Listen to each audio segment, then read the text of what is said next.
teaching too? You're teaching them, Nick, because I don't know none of them. All right, pay close attention, guys. Who's your least favorite child in this Listen. class? I want to be Listen.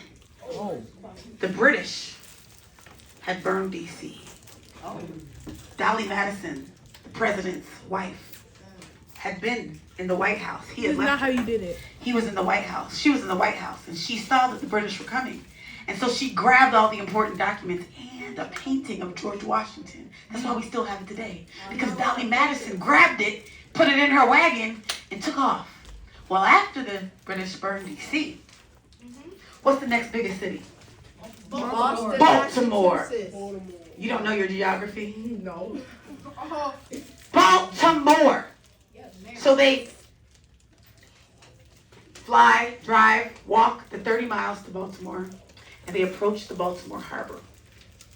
And they begin to bombard Fort McHenry with bombs. Meanwhile, as night is coming on, a young lawyer had been taken prisoner.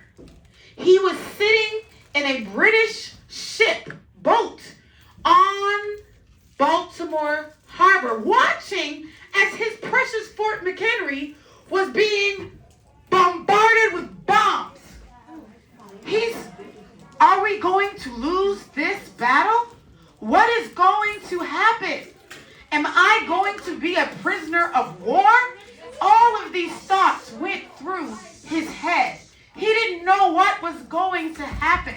But above Fort McHenry was a huge American flag.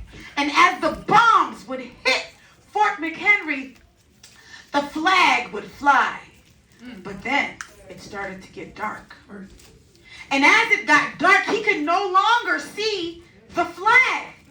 And his spirit dropped.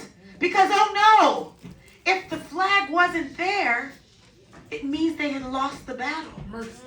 So he would wait till every time a bomb would hit it and explode, he would catch a glimpse from the explosion of the flag flying. Every time the rockets would go through the air, he would see a glimpse of the flag, giving him hope that if he could just hold on until morning, until the dawn, perhaps we might win this thing. All through the night, Amen. The bombs went on, exploding, his heart going up and down, up and down. As he rolled along the water, he watched the bombs hit Fort McHenry until the sun began to rise.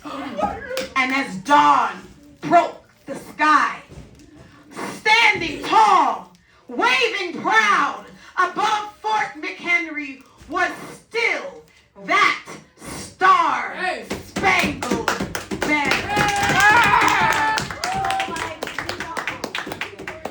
And as he was filled with joy, he asked his British officer, let me borrow that pen.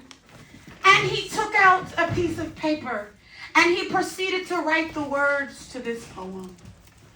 Oh, say, can you see?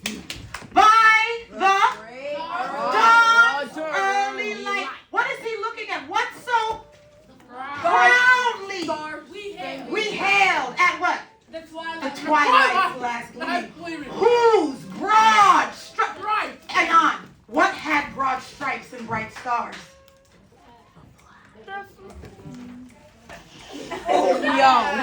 I know it. The flag, whose broad stripes and bright stars. Where's our flag? Through the what kind of name? Hair. Because it was bombs. What so proudly we hailed at the twilight. No, how so proudly we hailed at the twilight. All right. Stop. Y'all know what rockets are, right? And the rockets went where? The bombs bursting. What did it do? What did it do? It gave them proof through the night that what? That the flag was still there. Oh,